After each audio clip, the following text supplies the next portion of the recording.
Salam sejahtera, salam Dare to Change PPD Kota Kinabalu dan salam Sabah Hebat.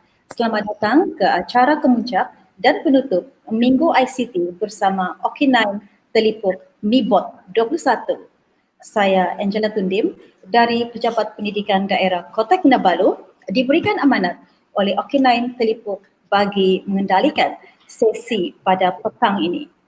Kehadiran bagi sesi perkongsian ini akan dimasukkan SPL KPM sebagai latihan dalam perkhidmatan. Oleh itu, rakan-rakan dialu-alukan untuk mengongsikan talian ini kepada rakan yang lain.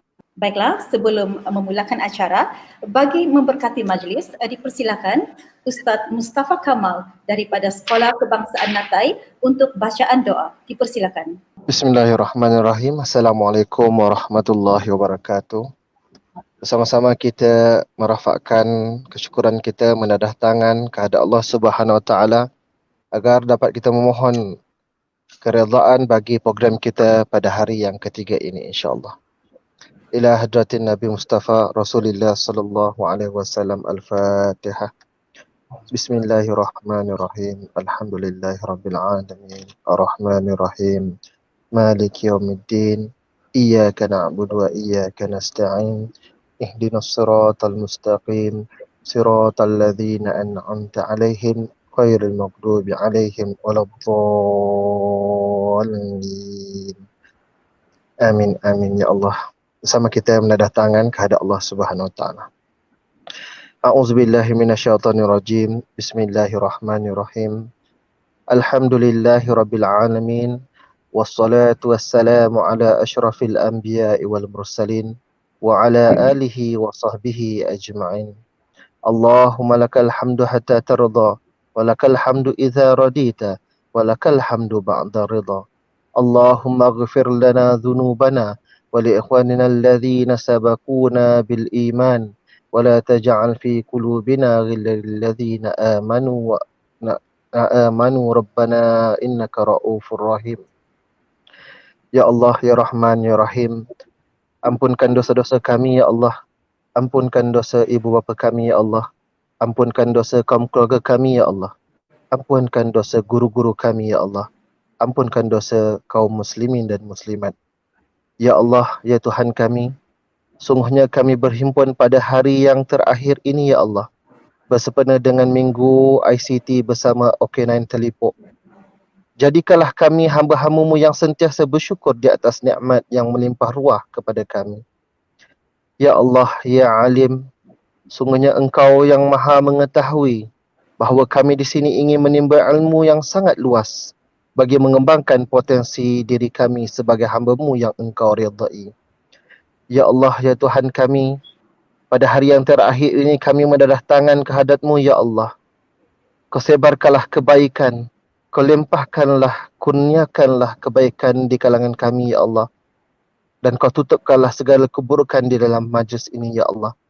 Mudah-mudahan apa yang telah disampaikan oleh pembentang-pembentang kami, Ya Allah, membawa 1000 manfaat bagi diri kami dan hamba-Mu yang lain, Ya Allah. Ya Allah, Ya Tuhan kami, berkatilah dan rahmatilah perhimpunan kami sepanjang minggu ini, Ya Allah. Kurniakanlah kepada kami apalah kiranya ilmu-Mu, Ya Allah. Sinarilah hati-hati kami dengan cahaya hidayah-Mu.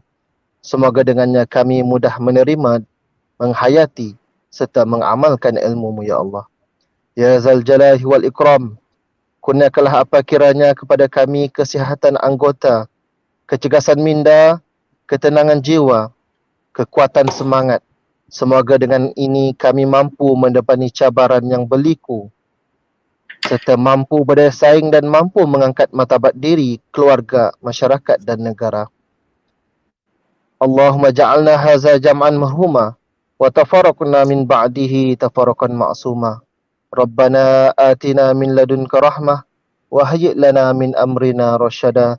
Rabbana atina fid dunya hasanah wa fil akhirati hasanah wa qina adzaban nar wa qina adzabal mahsyar wa qina adzabas sirat. Wa sallallahu ala sayyidina Muhammad wa ala alihi wa sahbihi wa barik wa sallim. Walhamdulillahi rabbil alamin. Wabillahi taufiq. Assalamualaikum warahmatullahi wabarakatuh. Kembali kepada pengurusi majlis. Terima kasih Ustaz atas bacaan doa sebentar tadi.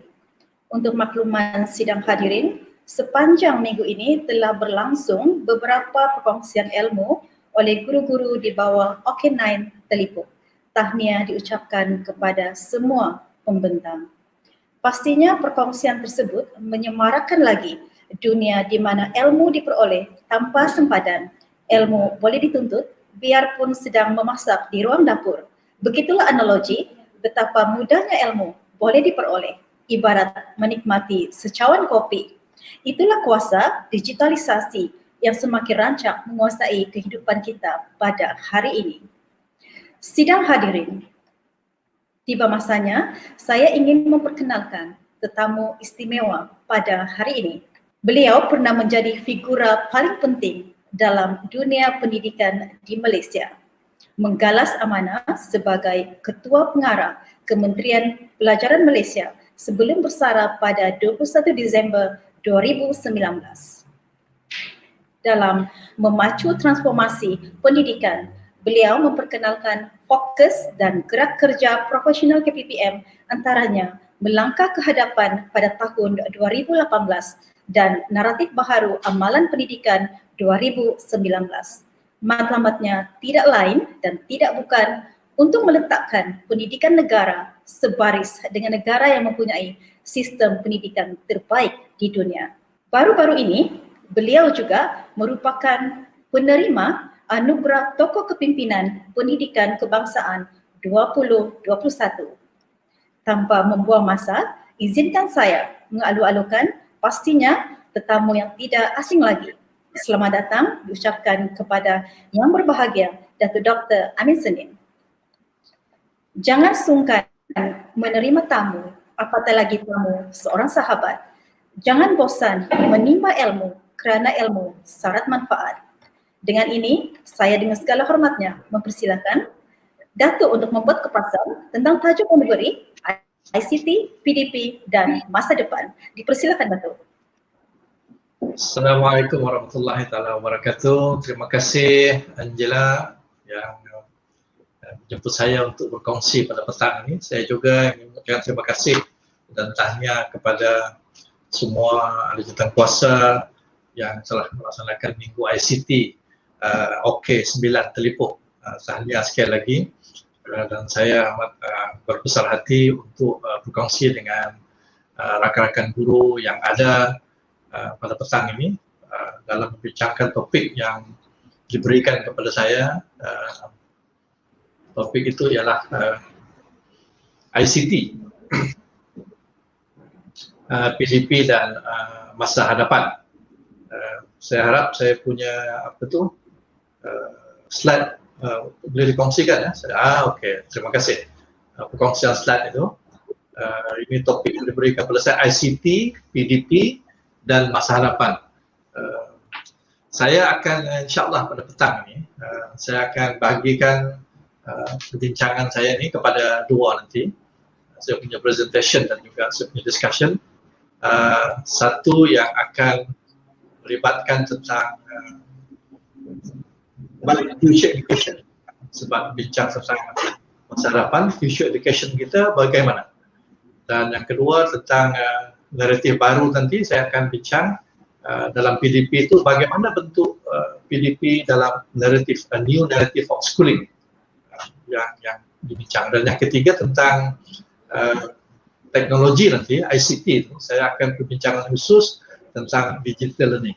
So dalam pertama dalam masa 40 minit saya akan bincang tiga tema ini, iaitu future education, new narrative of schooling dan juga digital learning.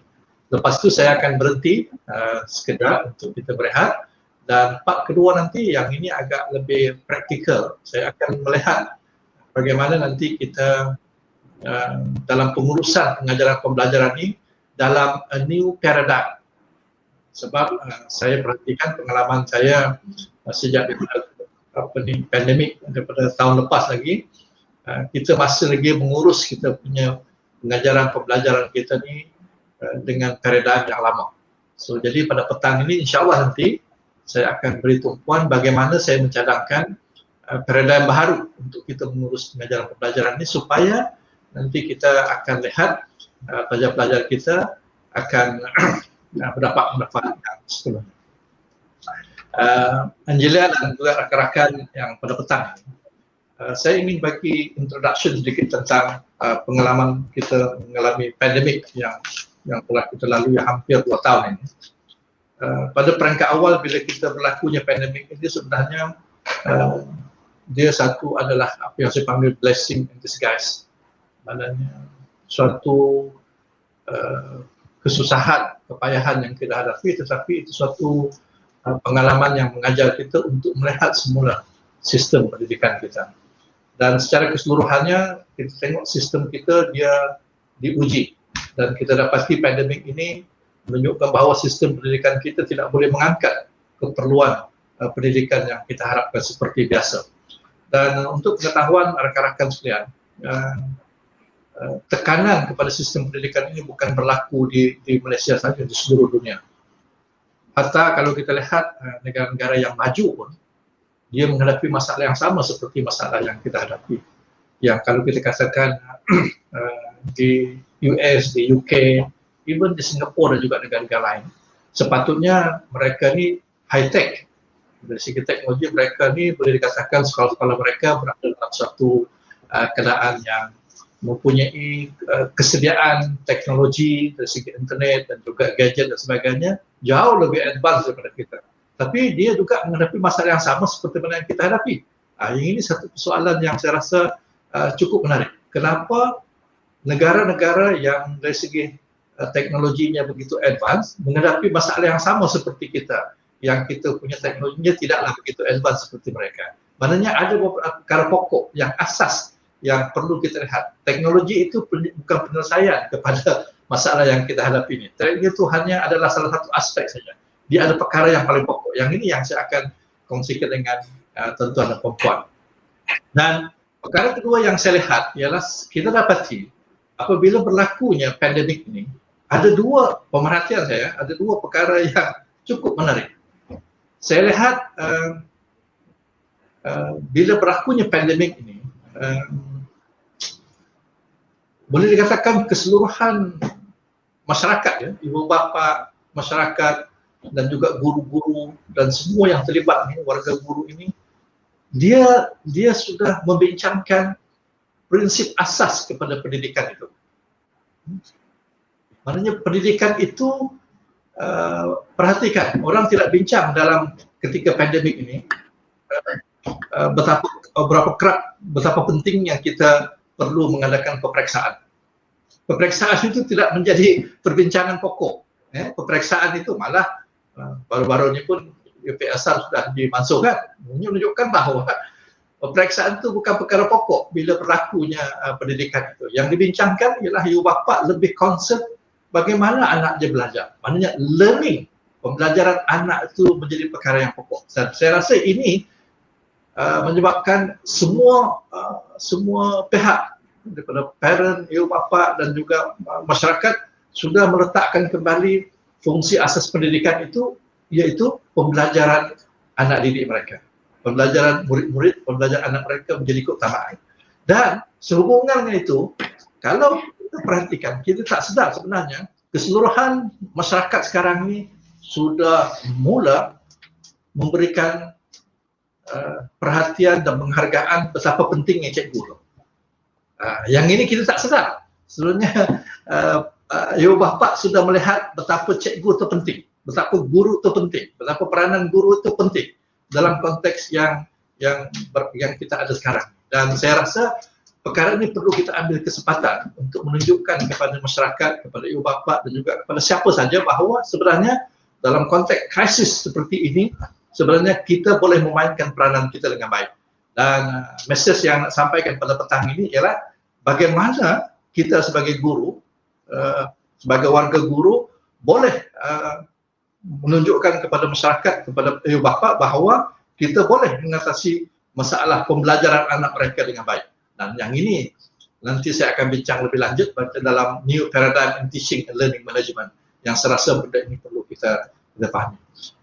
Okey, itu sebagai Angela, sebagai saya punya apa tu saya punya introduction. So saya akan bincang nanti yang pertama ni, section pertama ni visual education, new narrative of schooling dan juga digital learning. Seperti mana yang dibincangkan dalam tajuk itu sendiri. Saya mulakan dengan visual education. Perbincangan tentang pendidikan masa depan ini banyak. Saya tak mahu perbincangan biasa yang dilakukan seperti bagaimana revolusi industri keempat, dari segi macam-macam itu kita boleh baca yang sudah dibincangkan. Tapi pada hari ini saya ingin berikan satu direction perbincangan, pemikiran kita bagaimana future education ini boleh membentuk, boleh kita bentuk pada hari ini, ketika ini, berdasarkan pengalaman pandemik ini. Bagaimana kita menangani future education secepat mungkin. Dan satu perkara yang kita kena faham ya, Angela dan juga rakan-rakan yang lain. Bila kita bincang tentang education ini dia ada dua benda yang menjadi dia punya apa yang saya panggil resepi penting. Tak kira macam mana pun education ini dia mesti dua benda ini mesti ada, iaitu yang dipanggil satu knowledge, yang kedua dipanggil learning.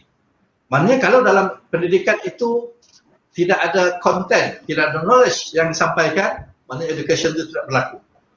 Dan yang kedua, dalam education itu bila tidak berlaku learning, maknanya education tidak berlaku. Sebab itu untuk melaksanakan education ini kita perlukan institusi. Dan salah satu institusi yang dibuat sejak daripada 180 tahun yang dahulu yang dipanggil sekolah, school, persekolahan. Dan sebab itu dalam persekolahan dia mesti dua benda ini kena ada, knowledge dan juga learning. Knowledge ini tidak kiralah sama ada knowledge yang berbentuk disiplin ilmu, knowledge yang berbentuk ilmu pengetahuan, disiplin ilmu ataupun ilmu pengalaman. Kita memberikan pengalaman kepada murid itu yang menjadikan ilmu pengalaman. Tetapi yang menjadi trust keterusan ini ialah learning. Pembelajaran mesti berlaku. Sebab itu sebelum berlakunya pandemik, orang sudah terheret kepada dia tidak bincang soal pembelajaran, dia bincang soal peperiksaan. Padahal peperiksaan itu telah mematikan pembelajaran murid, menyebabkan guru-guru dan kita sendiri terperangkap tidak mementingkan kepada pembelajaran, lebih mementingkan kepada peperiksaan. So, jadi bila berlakunya pandemik ini, orang telah meletakkan ke tepi peperiksaan itu, tapi memberikan keutamaan kepada pembelajaran, balik kepada fungsi asas pendidikan, iaitu memupuk pembelajaran murid itu. So itu benda yang paling penting ya, dua benda yang kita kena lakukan supaya bagaimana nanti pembelajaran murid kita ini dalam konteks sekarang ini dan yang akan datang dapat kita tingkatkan kualitinya. Yang kedua, dalam future education ini, dia ada dua. Satu, kita sekarang berada dalam dunia analog. Cara kita mengurus kita punya pengajaran pembelajaran di dalam kelas, kita banyak menggunakan kaedah analog. Analog ini cara yang paling mudah, contoh yang paling mudah ialah bagaimana kita menggunakan buku teks. Buku teks itu analog. Bahan-bahan bercetak itu adalah analog. Itu adalah analog. Jadi cara berfikir kita juga adalah analog. Dan sekolah, institusi yang melakukan pendidikan itu, sekolah yang memberikan dan juga learning itu juga diatur sedemikian rupa macam menggunakan kaedah analog. Sebab itu sekolah-sekolah yang ditubuhkan sebelum sejak 1800 ini ialah menggunakan model teknologi itu, kaedah kilang. Sebab itu sekolah kita kalau kita dapati dia banyak menggunakan kaedah uniform. Uniform ini keseragaman. Kita ada pakaian seragam, kita ada jadwal waktu seragam, kita ada kurikulum seragam, kita ada bilik belanja seragam. Kita semuanya keseragaman jadi menjadi ciri penting kepada persekolahan. Yang itu yang saya panggil ciri-ciri analog dalam sistem persekolahan yang kita alami. Sebab itu apabila berlakunya pandemik ini, sebenarnya pendekatan menggunakan kaedah analog menyebabkan sekolah itu tidak berfungsi dengan baik. Walaupun, yang ini saya balik kepada perbincangan awal, walaupun di negara-negara yang maju, dia teknologinya bagus, internetnya bagus, tetapi dia menghadapi masalah dalam pandemik sebab pengurusan persekolahan itu masih menggunakan perspektif analog. Dia menggunakan teknologi yang baru, tetapi teknologi ini diurus menggunakan kaedah analog. Sebab itu pembelajaran tidak berlaku. Sebab itu kalau kita lihat perkembangan di seluruh dunia sekarang, mereka telah melihat balik fungsi sekolah itu. Sekolah yang ada sekarang ini telah berdasarkan kepada grammar ataupun kaedah pemikiran perspektif analog. Sebab itu kalau kita nak menghadapi pandemik dan future education ini, kita perlu melihat cara kita mengurus pengajaran pembelajaran dalam perspektif digital. Digital ini bukan sekadar gadget, bukan sekadar teknologi, bukan sekadar internet, tetapi juga cara kita mengurus. Sebab itu kita perhatikan, nanti saya akan beri contoh bagaimana sebenarnya apabila pandemik ini berlakulah apa yang kita panggil emergency learning. Ingat pada peringkat awal dulu kita buat pengurusan krisis kita remote learning. Ataupun kita gunakan apa ini kaedah pembelajaran jarak jauh secara emergency. Dan perhatikan bagaimana peringkat awal dulu kita menerjemahkan kaedah pengajaran kita rasa canggih, tetapi sebenarnya kita menerjemahkan saja kita punya kaedah itu menggunakan teknologi digital. Umpamanya buku teks itu masih lagi buku teks yang lama, cuma di cara digital, kita tukar jadi PDF. Kita beri kerja rumah kita pun masih cara lama juga. Kita bagi murid kita menggunakan WhatsApp, kita menggunakan Telegram. Tetapi kaedah kita penggunaan itu hanya perubahan daripada segi alatnya saja. Tapi kaedah pengurusannya masih lagi pengurusan analog. Kita buat juga cara apa yang kita panggil Google Classroom. Google Classroom kita pun masih kita urus dengan cara pemikiran analog. Kita terjemahkan konsep bilik darjah kita kepada konsep bagaimana apa ini Google Classroom itu diurus bagaimana kita mengurus bilik darjah. Sedangkan seperti yang disebutkan tadi, kalau perspektif pengurusan analog yang kita gunakan dalam menggunakan teknologi digital, dia tidak akan dapat memberikan kesan yang baik kepada pembelajaran murid itu. Bayangkan tuan-tuan dan puan-puan, dalam kaedah pembelajaran bersemuka biasa dalam bilik darjah pun, budak-budak kita, anak-anak kita bosan dengan kaedah pengajaran pembelajaran kita. Bayangkan dengan kaedah Google Classroom, kaedah pengurusan kita sama seperti kita mengurus bilik darjah kita dulu. Lagilah budak tu akan bosan. Sebab itu kalau kita buka kita punya Google Classroom itu, apa yang berlaku? Kalau 20% budak boleh hadir dalam kaedah Google Classroom itu dipanggil login. Login itu dipanggil hadir. Kalau tidak login, maknanya pembelajaran tidak berlaku. Sebab itu kita dapati emergency remote learning ini kita urus menggunakan pendekatan analog, menyebabkan kita tidak memberi manfaat yang besar kepada pembelajaran yang menggunakan teknologi digital itu. Yang ini penting. Sebab itu dalam future education ini perspektif digital ini amat penting untuk kita mengatur. Saya bagi contoh yang sebelah kanan itu. Bagaimana umpamanya dalam pengurusan penggunaan digital, kita menguruskan pembelajaran kita dalam future education. Bagaimana anak-anak murid kita sebenarnya secara kreatif dan juga secara kritikal mereka boleh mencari maklumat. Sebab kita sebutkan oleh Angela tadi, maklumat sekarang sudah begitu meluas, tetapi kita tidak memberi kesempatan kepada anak-anak kita mempunyai penguasaan untuk mereka mencari untuk information, sumber-sumbernya.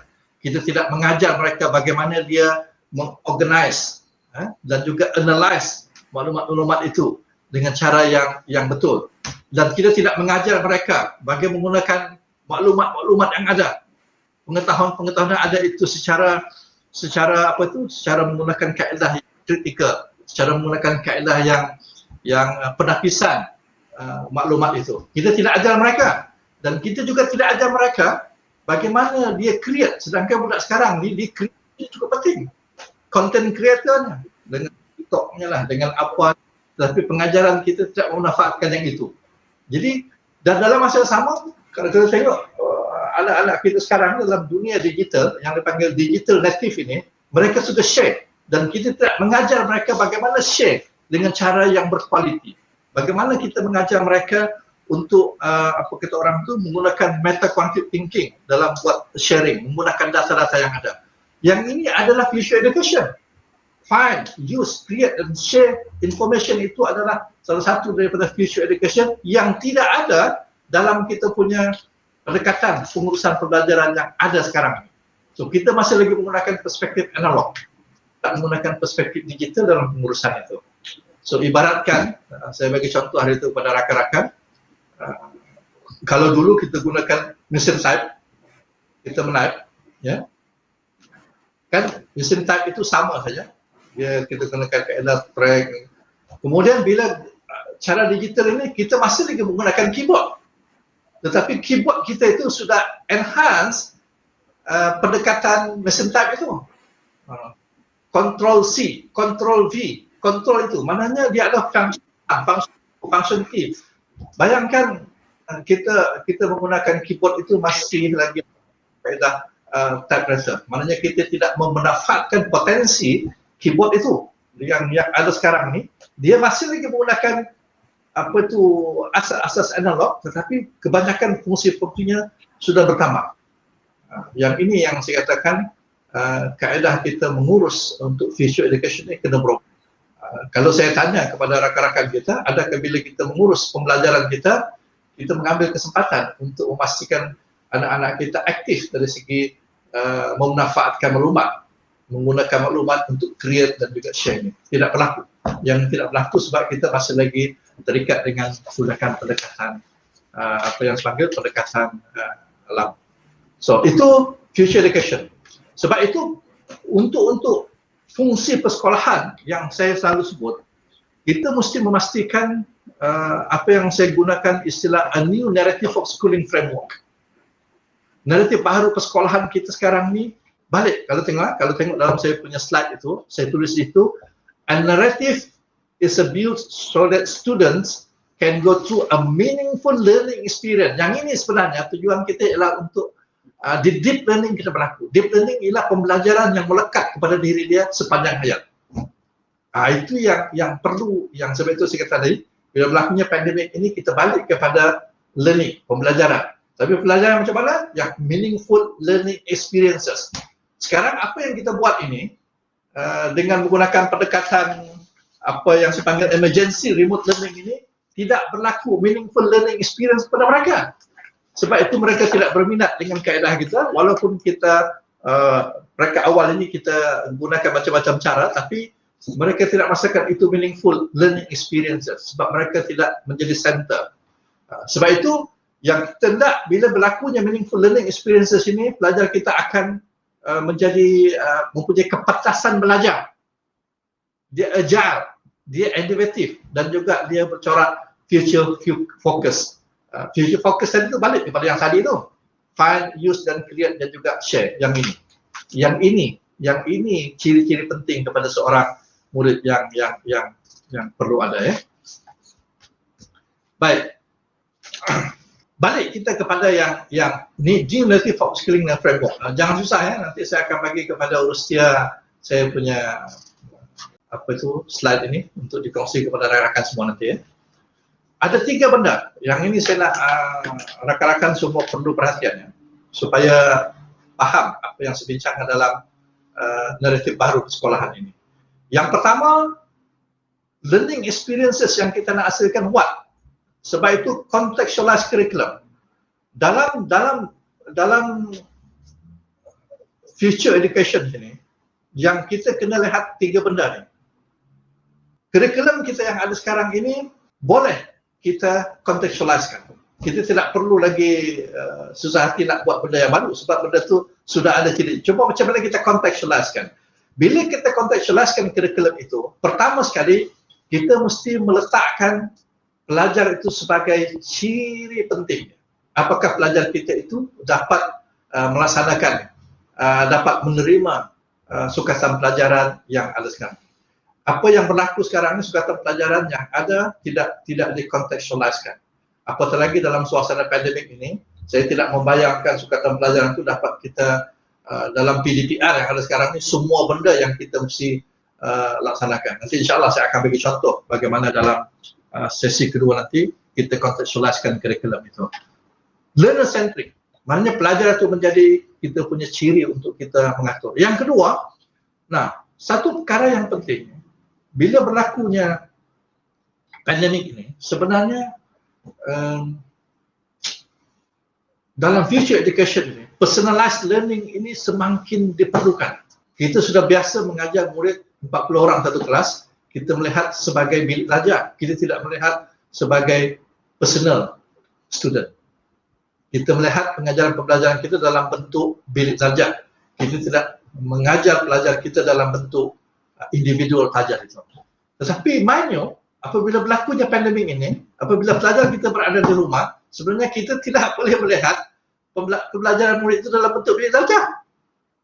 Sebab anak murid kita berada di rumah. Sebab itu akhirnya personalized learning itu kena berlaku. Tetapi seperti yang saya sebutkan tadi, cara kita mengurus PDPR ini masih lagi mengurus dalam pemikiran analog dalam bentuk bilik belajar. Sebab itu pelajar-pelajar yang ada di rumah, sedangkan dalam bilik belajar biasa pun mereka lost dalam pembelajaran, apatah lagi dia berada di rumah, cara kita mengurus dalam bentuk kaedah bilik belajar, lagi dia lost dan hilang, entah ke mana dia punya pembelajaran. Tetapi sebenarnya, dengan adanya digital ataupun gadget ini, ataupun internet dan sebagainya ini, sebenarnya yang kita kena tekankan ialah personalized learning. Bagaimana kita mengurus pelajaran budak gitu, anak-anak kita dalam bentuk personalized. Yang ini kita tidak fikirkan. Sebab itu learner centric dalam pengurusan contextualized curriculum itu kena berlaku. Dan sebenarnya jauh lebih penting apabila berlakunya pandemik ini, dia telah mengarahkan kita kepada future schooling, university schooling yang menekankan kepada connectedness. Connectedness ini tidak, dan engagement ini tidak diberi perhatian. Sebab itu kurikulum kita, penterjemahannya itu perlu relevan kepada kehidupan anak murid kita, supaya dia boleh connectedness dan juga engage kepada kehidupan sehariannya. Sebab itu kalau kita perhatikan, kenapa saya lihat dalam PDPR kalau di Sabah itu dia menekankan kepada problem based learning perangkat awalnya. Problem based learning itu sebenarnya dia cuba mengambil kira tentang the learner centric, personalized learning dan juga connectedness dan engagement. Tetapi benda ini kita masih di peringkat awal, kita tidak manfaatkan sebenarnya. Jadi insyaAllah nanti kita akan lihat the learning experiences ini untuk memenuhi ciri-ciri yang ini. Dan the learning process yang kedua ini, the learning process ini, the why partnya the learning process ini, dia sebenarnya dia mesti menekankan apa yang saya sebut sebagai inquiry based. Salah satu ciri penting kepada pembelajaran yang bermakna kepada anak murid kita, kita mesti trigger dia punya semangat ingin tahunya, inquiry based itu. Tapi apakah pengajaran kita sekarang ini, dalam konteks sekarang ini, ataupun konteks yang dahulu, kita trigger inquiry pemikiran anak-anak kita. Sebab bila inquiry itu, barulah dia akan menyebabkan dia akan lebih aktif. Sebab itu kalau saya ulang balik yang tadi itu, yang ini, semua ini, find, use, create dengan share ni, yang future education ni, yang ini sebenarnya adalah ciri yang penting untuk merangsang inquiry anak-anak kita. Sebab pembelajaran itu pada mereka akan lebih bermakna jika ini berlaku dalam pembelajaran mereka.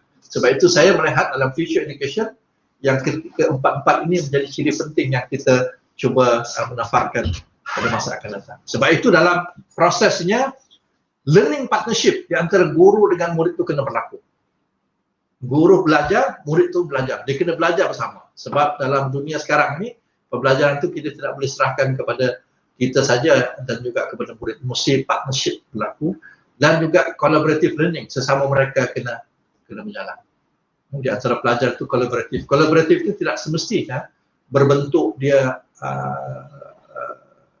physical present. Dia boleh berlaku sekarang collaborative learning dalam bentuk digital ini. Banyak berlaku. Guru-guru pun sekarang banyak melakukan collaborative learning. Dan yang akhirnya kita mesti memastikan kita leveragekan digital learning ini. Yang ini saya rasa tidak dapat kita elakkan dan inilah yang akan menentukan bagaimana learning proses yang akan datang untuk kita leverage digital. Dan yang ketiganya untuk new narrative ini yang learning space. Dan yang ini rakan-rakan sekalian, Dia ada dua yang paling penting dalam learning space. Kalau dulu learning space kita hanyalah bilik darjah yang 4 wall itu, sekarang sudah tidak ada wall, sudah tidak ada dinding lagi. Learning space itu berlaku di mana-mana saja dan dalam bentuk yang flexi time. Sebab itu kita ada physical space, kita ada digital space, kita ada family space. Dan sebab itu pembelajaran itu tidak semestinya dalam bentuk physical space. Bagaimana kita boleh memanfaatkan digital space dan juga family space. Dan yang inilah yang saya rasakan ciri penting dalam new narrative of schooling yang boleh mengarah kepada future education. So saya harap setakat ni boleh terima. Saya pergi kepada yang berikutnya. Digital learning. Satu benda yang penting saya sebutkan tadi. Ingat saya sebut di peringkat awal tadi. Even negara-negara yang teknologinya maju, mereka menghadapi masalah pembelajaran. Sebab kita mesti ingat teknologi internet, teknologi komputer, teknologi gadget-gadget yang sekarang, telefon dan sebagainya, dia tidak dicipta untuk memudahkan untuk tujuan pengajaran pembelajaran. Teknologi ini dicipta bukan untuk tujuan pengajaran pembelajaran. Sebab itu teknologi tidak boleh menggantikan cikgu yang berkesan. Teknologi tidak boleh menggantikan pengetua atau guru besar yang berkesan. Sebab itu negara-negara dalam pandemik ini, negara-negara yang maju pun dia menghadapi masalah pembelajaran kerana teknologinya tidak menggantikan pengetua yang berkesan. Kalau pengetua itu masih lagi menggunakan kaedah lama dari segi pengurusannya, walau menggunakan teknologi baru, masih lagi tidak memastikan pembelajaran murid akan berlaku. Sama juga gurunya. Walaupun dia menggunakan teknologi yang advance, tapi kaedah dia menggunakan teknologi itu dengan kaedah pendekatan lama pun tidak boleh menyebabkan pembelajaran itu berlaku. Sebab itu teknologi itu adalah enabler. Adalah membantu kepada ciri penting seorang guru. Sebab itu seorang guru itu dia mesti ada apa? Mesti ada pengetahuan, mesti ada kemahiran sebagai seorang guru dari segi pedagoginya. Sebab pedagogi itu jauh lebih penting melihat anak muridnya sebagai manusia. Teknologi itu hanya sebagai alat saja. Dan tidak boleh komputer dan apa saja internet ke multimedia, artificial intelligence yang dalam bentuk digital learning ini tidak boleh menggantikan guru yang berkesan ataupun pengetua yang berkesan. Sebab dia ada ciri lain. Tetapi kita boleh leverage, kita boleh memanfaatkan digital learning ini. Sebab itu sebagai satu contoh paling mudah dalam digital learning ini, internet saya tidak mau bincang, tetapi saya bincang yang multimedia. Pembelajaran sekarang dalam digital learning ini dia banyak multimedia. Tetapi kalau menggunakan analog learning ini, dia multimedianya tidak se-advance ataupun tidak se-rigorous multimedia yang sekarang ini. Sebab itu kalau kita lihat kenapa YouTube itu popular, kenapa TikTok itu popular, sebab TikTok dan juga YouTube ini adalah alat yang trigger keseluruhan deria kita, deria pendengaran kita, deria penglihatan kita, semua deria kita dirangsang melalui multimedia ini, menyebabkan dengan musiknya, dengan videonya, dan ini kaedah pembelajaran digital learning. Dan kalau kita masih lagi bergantung kepada buku teks semata-mata, pendekatan analog untuk pembelajaran murid digital native yang ada sekarang ni, kita akan ketinggalan. Itu satu. Yang kedua, dalam digital learning ini, artificial intelligence. Kita mesti ingat artificial intelligence sekarang ni sudah ada segi software dan sebagainya, sudah begitu advance.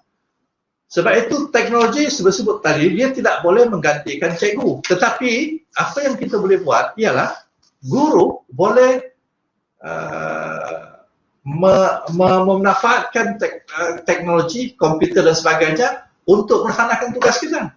Sebagai contoh yang paling mudah, bagaimana sekarang ini, kenapa kerja-kerja rutin seorang guru itu, dari segi penyemakan ejaan salah dan sebagainya perlu dilakukan oleh guru.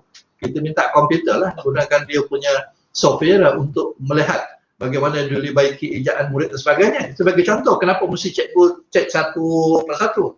Jadi kalau kita boleh menggunakan artificial intelligence, sekarang ni kalau kita tengok Google Translator tu, dia boleh melihat even Dewan Bahasa pun dah ada bagaimana dia boleh perbaiki So jadi maknanya ada kerja-kerja rutin itu yang kita boleh minta komputer buat. Begitu juga kalau dalam matematik. Kenapa kaedah gaming dalam matematik itu penting? Sebab gaming itu adalah rutin-rutin yang pelajar tu boleh buat. Kenapa kita mesti ajar dia latihan latih tupi melalui kaedah biasa? Kita mesti nak gunakan artificial intelligence, software-software yang menyebabkan budak-budak tu lebih tertarik. Sebab itu ini yang saya katakan digital learning ini kita mesti manfaatkan.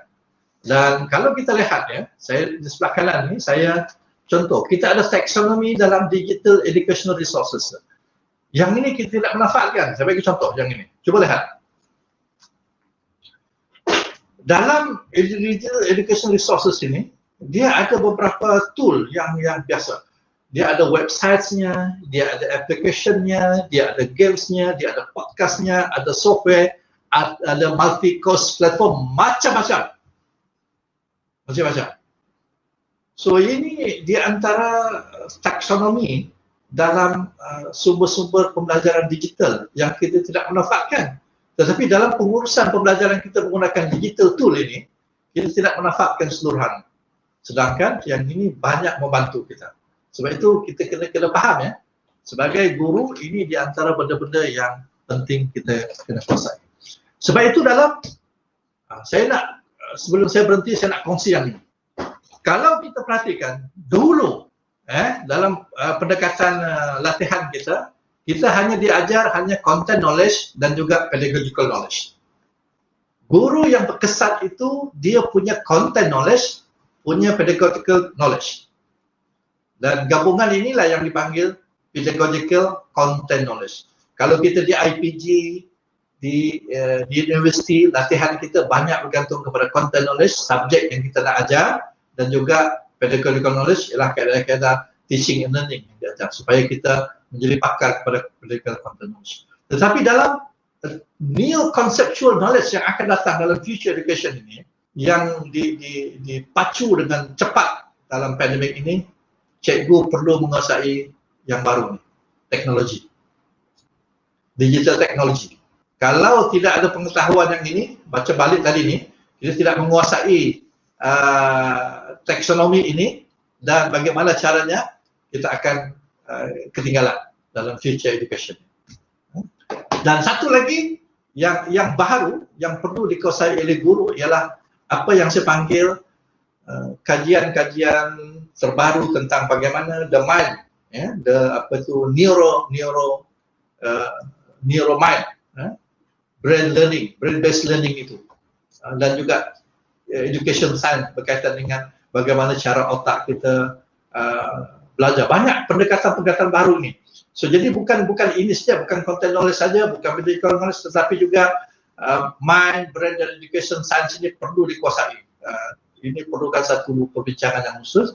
Tapi saya memberikan hint kepada tuan-tuan dan puan bahawa untuk future guru-guru kita kena mula menguasai digital technology untuk pendidikan dan juga research yang baru, prinsip-prinsip pembelajaran yang baru berdasarkan kajian-kajian terbaru tentang brain based learning.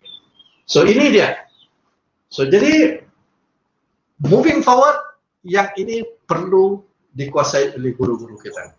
Jika tidak, kita akan menghadapi masalah yang besar ya dalam kita menguasai. So jadi apa ni Angela, saya berhenti setakat ini dulu. Dah 40 minit ini. Saya harap saya telah dapat memberikan gambaran secara bagaimana future education, bagaimana a new narrative of learning, bagaimana digital technology itu amat penting dalam kita menguasai yang akan datang. So saya berhenti setakat itu. Kalau pertanyaan saya harap dapat difahami. Terima kasih Datuk atas perkongsian yang itu tadi. Persoalan daripada saya sendiri ya Datuk. Datuk telah menyebut tentang kaedah future education ini ada analog dan juga digital. Dan kita tahu bahawa di Malaysia sendiri kita terutama di Sabah, situasinya adalah murid kita mungkin ada kekangan dalam memiliki peranti dan juga begitu juga dengan data internet. Soalan saya Datuk, sejauh mana atau boleh atau tidak kita blend di antara digital learning tadi dengan analog? Okey, soalan tu bagus. Maknanya boleh tak kita blend? Memang perlu kita blend. Sebab itu kalau saya tengok ya, Angela ya, dalam saya punya yang ini, nampak tak? Dalam future education itu, saya tidak membuang analog tu. Nampak tak? Maknanya walaupun future education itu banyak sekitar digital, tetapi analog tu masih bermanfaat. Sebab ada kekuatan dalam analog tu yang kita tidak boleh buang. Mungkin kerana dia ada ciri yang tersendiri dan juga dia suasana tempat kita itu tidak ada digital. So analog tu masih perlu ada blend di antara dua tu. Maknanya perlu berlaku. Tetapi yang saya cadangkan ialah kita kena membezakan pendekatan analog dengan pendekatan digital. Saya nak bawa mesej yang nak sampaikan. Kita jangan menggunakan pengajaran digital learning ini menggunakan perspektif analog yang itu tidak boleh dimanfaatkan. Tetapi bila keadaan memerlukan kita menggunakan keadaan analog itu sebab digital tak ada, pasti perlu. Dan memang dalam dunia yang ada sekarang ni pun analog ni masih berlaku juga dalam keadaan macam mana, keadaan biasa ni kan mesti ada. Sebab itu dalam di Sabah tu perlu berlaku. Tetapi apa yang perlu ni, lepas ni saya akan bincang bagaimana nanti digital learning ini kita buat sedemikian rupa supaya boleh memberikan manfaat kepada the low tech student. Saya panggil low tech student ni lepas internetnya tidak ada, tetapi macam mana kita boleh, yang ini memerlukan kreativiti guru. Nanti saya akan bincangkan bagaimana saya akan lihat dalam part yang kedua nanti ya. Tapi balik kepada soalan itu Angela, boleh, tak ada masalah. Tetapi jangan terperangkap dengan pendekatan analog itu untuk kita memanfaatkan digital. Yang itu yang saya maksudkan. Ya. Terima kasih Datuk. Kerana kita tahu umumnya bahawa pada tahun lepas sahaja sepanjang pandemik COVID-19, isu di seluruh dunia ialah murid tidak dapat ke sekolah. Dan menurut laporan Bank Dunia, sebanyak 72 juta murid berdepan dengan kemiskinan pembelajaran dalam inverted comma. Jadi pada usia 10 tahun ya. Jadi oleh itu Naib Presiden Bank Dunia juga menyeru agar sistem pendidikan perlu menerapkan inovasi dalam pembelajaran jarak jauh. Saya rasa cadangan yang telah dilontarkan oleh Datuk sebentar tadi adalah sangat bernas untuk kita fikirkan bersama. Jadi sebelum meneruskan perbincangan pada hari ini, kita berhenti rehat sebentar untuk melihat montaj daripada OK9 9. Dipersilakan. Dengarlah tulang satu cerita dongeng orang-orang tua, kisah Tok Nujum yang terus mata. Bukannya betul semuanya auta, kisahnya kun dibringin rendang. Lihat Tok Nujum yang dah terbilang, menilik semua temberang. Ahlil nujum tak belalang.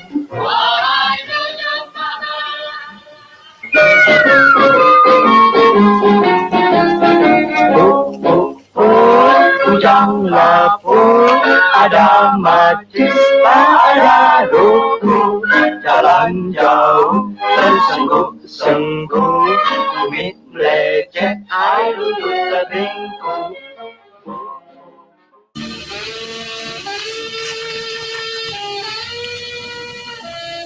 Coba kamu dengar lah, udah bunyi saxophone lah. Lambre, kau tinggal sana.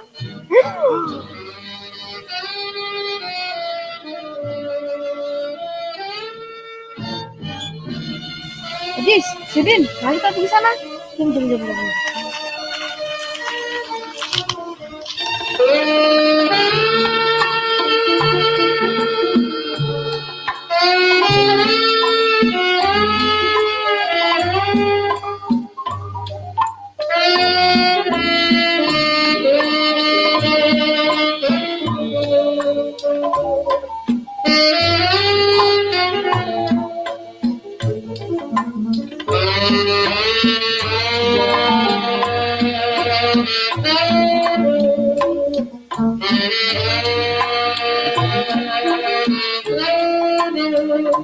Macam aku pernah lihat kan. Tapi di mana ya? Ramli, Sudin, inilah Kasim Selamat. Iya, kasihan, terima kasih. Kita sudah is, kasihan. Jangan risau, kami boleh tolong. Kami memang dan yang handal. Tolong saudara, Combi mau melihat abang Kasim sembuh. Jangan risau Combi. Besok kita bawa abang Kasim jumpa Bomo. Terima kasih saudara-saudara semua.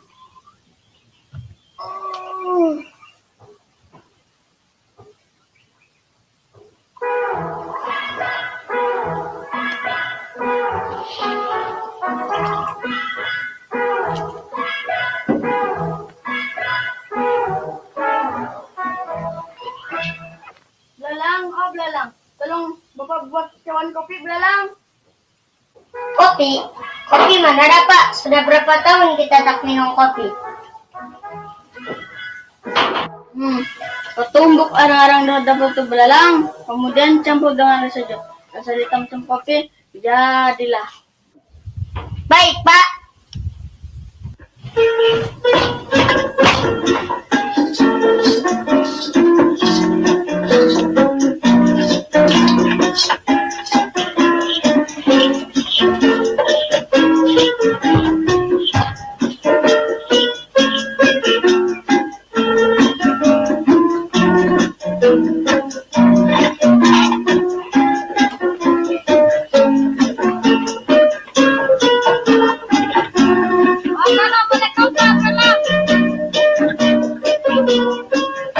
Waalaikumsalam. Jemput main. Tapi jangan ramai-ramai. Nanti roboh bila pondok hambanya.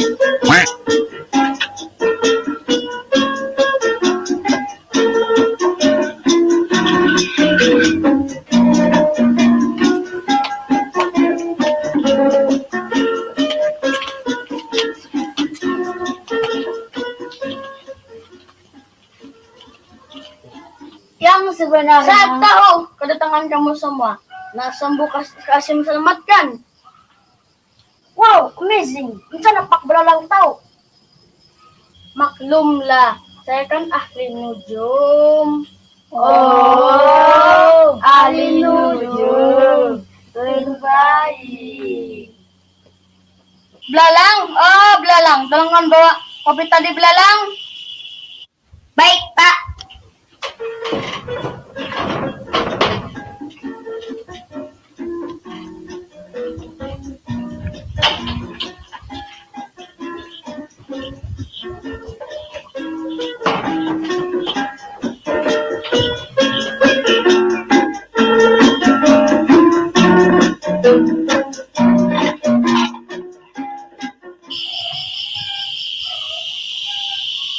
Biar Pak Belalang jampi dahulu.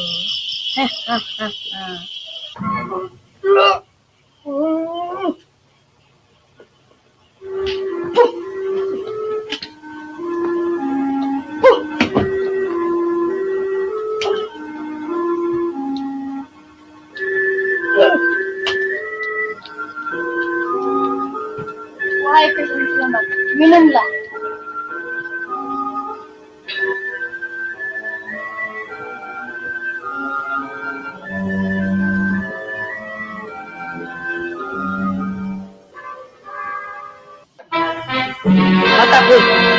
Mataku, kuda boleh lihat semula. Terima kasih Sudin, terima kasih Rami, terima kasih.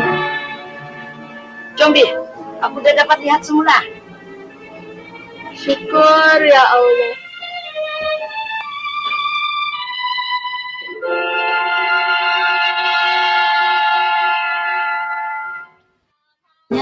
Sama hati apa asal sayang, adakah tandanya nampak dipandang, kumbang rayu bunga bulan dan bintang. tanda punya tanda-tanda hubungan mesra. Ya sama hati akan merindu ingat masa lena apa mimpimu masa berjauhan apa nan dikenang bila dipahamkan itulah sayang.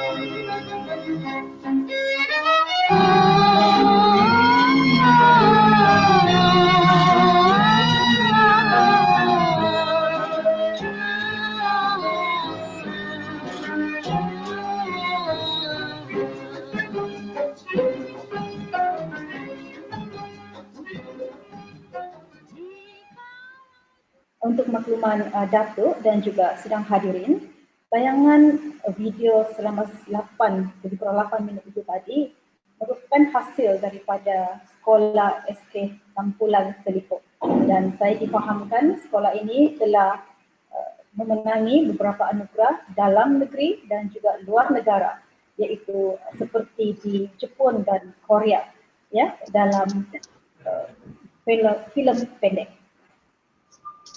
Untuk meneruskan, saya akan membacakan soalan daripada, di sini ada soalan untuk Datuk ya Datuk.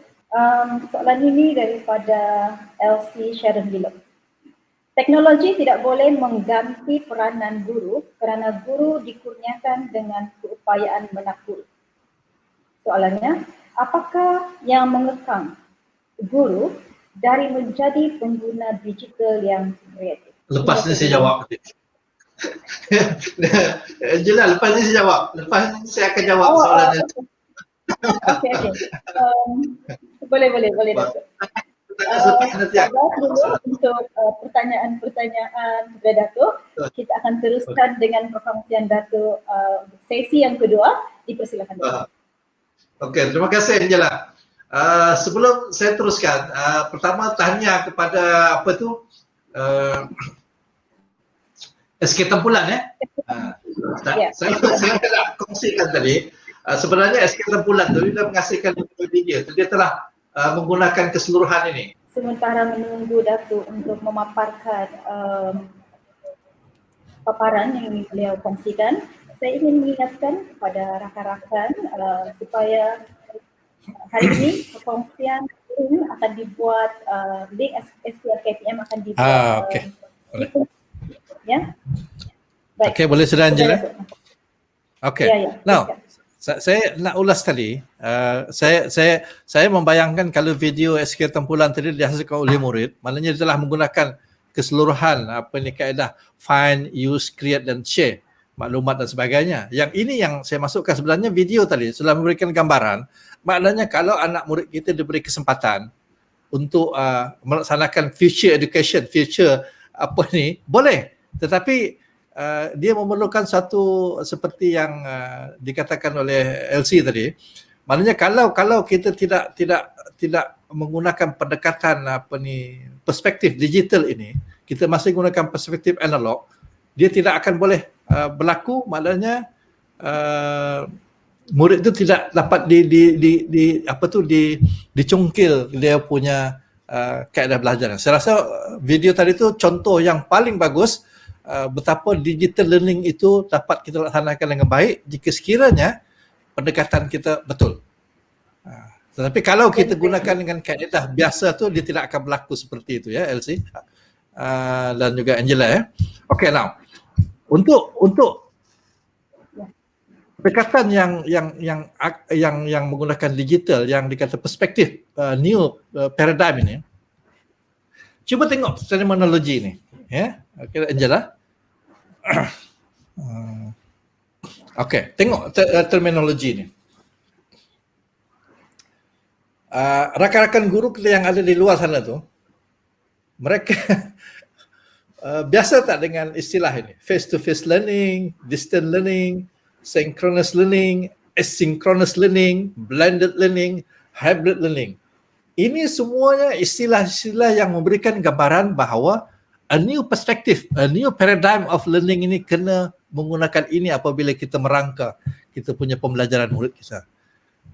Apa yang berlaku sekarang ni, kalau a new all narrative learning persekolahan yang lama ni, dia punya cara dia mengatur dia punya pembelajaran murid itu terikat dengan terminologi apa? 40 minit, 20 minit, kelas 40 orang, 30 orang, sukatan pelajaran, dia itu semua dipanggil grammar. Itu semua grammar lama. Yang ini adalah grammar baru dalam perspektif baru. No, kalau kita tidak balik kepada soalan LC tadi itu, kenapa? Sebab kita tidak berusaha untuk menguasai yang tadi yang remember ni, the technology depan yang ini. Yang ini kita masih terikat dengan kaedah lama, tidak menguasai teknologi digital learning ini dengan teknologi yang baru ni. Kita akan menghadapi masalah. Kita akan menghadapi masalah untuk kita menggunakan a new paradigm. So, jadi Angela, cuba tengok yang ini ya. The next one ini. Saya nak, apa dia a new paradigm? New paradigm dalam pengurusan pengajaran pembelajaran ni. Yang ini. Learning time tidak lagi terikat kepada 30 minit, 40 minit, 50 minit, tidak. 2 waktu, 3 waktu, tidak. Tetapi apa yang kita buat sekarang ni, bila kita melaksanakan emergency remote learning ini, kita terikat dengan bilik darjah yang 40 minit, 30 minit, 2 period, 3 period. Pengurusan pengajaran pembelajaran kita terikat dengan grammar lama. Learning space kita pun masih terikat dengan physical. Salah ejaan tu ya, physical tu. Masih physical, classroom. Sebab itu bila kita gunakan Google Classroom, kepala kita masih lagi memikirkan bilik darjah. Sedangkan Google Classroom itu, dia sebenarnya address individual pelajar, bukan address bilik darjah. Google Classroom itu, saya ulang balik ya, Google Classroom itu sebenarnya address individual student, bukannya address 40 orang murid dalam bilik darjah. Tetapi cara kita mengurus Google Classroom itu sama seperti kita mengurus bilik darjah fizikal. Itu yang jadi masalah tu. So, jadi budak pun merasakan tidak ada beza juga dengan cara Google Classroom dengan cara aku dalam bilik darjah dulu. So itu maksudnya the learning space itu macam mana kita boleh memanfaatkan fizikal murid berada di yang dalam Google Classroom tu dengan digital learning, dengan family yang dia ada di rumah. Yang ini learning space yang baru sekarang ni. Bukannya Google Classroom, bukannya bilik darjah fizikal tu saja. Kemudian learning experience kita mesti ingat face to face ini bila di fizikal saja. Tetapi macam mana dengan distant ataupun remote learning? Mesti berbeza. Sebab itu learning experience itu dia tak sama seperti dalam bilik darjah. Mesti ada blended ataupun hybrid. Macam mana kita boleh dalam PDP kita bila kita balik kepada buka sekolah ni, apakah kita memanfaatkan semua ni face to face, distant learning, remote learning, blended learning, hybrid? Tidak. Seolah-olah kita bila buka sekolah kita balik kepada asal. Sedangkan future learning ini, future education ini mesti memanfaatkan learning experience yang pelbagai itu. Sebab itu dari segi strateginya banyaklah, flip classroom lah, kita banyak problem based learning, banyak. Kalau baca satu buku tu yang saya baca tu, dia at least ada 40 pendekatan dalam online learning ini yang kita boleh manfaatkan berdasarkan kepada pengalaman-pengalaman pedagogi yang sebelum ini. So jadi yang ini yang saya katakan pengurusan dalam new paradigm ini dia punya grammar. Saya bagi contoh. Angela kalau kita tengok yang ini okey, kita tengok bagaimana kita mengurus apa ni okey, yang ini Angela. Dari segi synchronous time dan juga time continuum itu. Kan?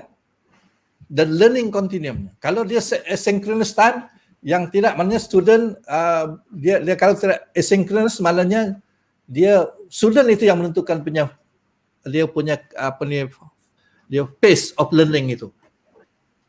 Okay, kalau synchronous time maknanya guru dengan student tu bersama. Jadi kalau learning continuum pula, kalau dia asynchronous, student itu sendiri yang kontrol dia punya pembelajaran. Kalau synchronous itu maknanya dia dengan guru dia sama-samanya. So ini di antara istilah-istilah baru yang perlu ada, yang perlu kita kuasai, dan kita tidak ada betul Cikgu Lai sebut tu, kita no coming back kepada kaedah lama dah. This one the future one. Tapi kalau kita tidak menguasai grammar baru ni, yang ini ni, this one a new grammar, terminology ni a new grammar. Kalau kita tidak kuasai yang ini, kita tidak faham ini, dan kita tidak sesuaikan dengan pendekatan, maknanya kita, I think kita ketinggalan. Kita tidak boleh menguasai dan juga memanfaatkan potensi pelajar kita. So, jadi balik kepada tadi ini, new paradigm ini grammar yang perlu kita kuasai. Saya bagi satu contoh, bagaimana kita menguasai, this one real contoh Angela ya. You tengok real contoh bagaimana kita mengurus kita punya PDPR sekarang ini. PDPR sekarang ni. Pembelajaran dan pengajaran di rumah sekarang ni, kita mengurus menggunakan peralatan yang canggih, internet dan sebagainya, tapi kita mengisikan all paradigm. Tengok jadual waktu ni. Jadual waktu ini adalah ini contoh jelas ya. Jadual waktu ini adalah jadual waktu PDPR. Murid berada di rumah. Tapi cara kita mengurus adalah cara analog, perspektif analog. Mengikut subjek, masa 7.30 hingga pukul 8, berakhir pukul 1.30. Bayangkan ini sama macam di bilik darjah. And we expect pelajar belajar.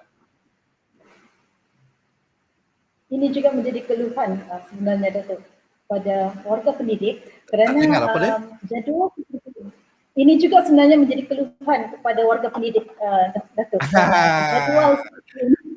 Jadual seperti ini sangat sebab itu pendekatan ni saya tak salahkan cikgu.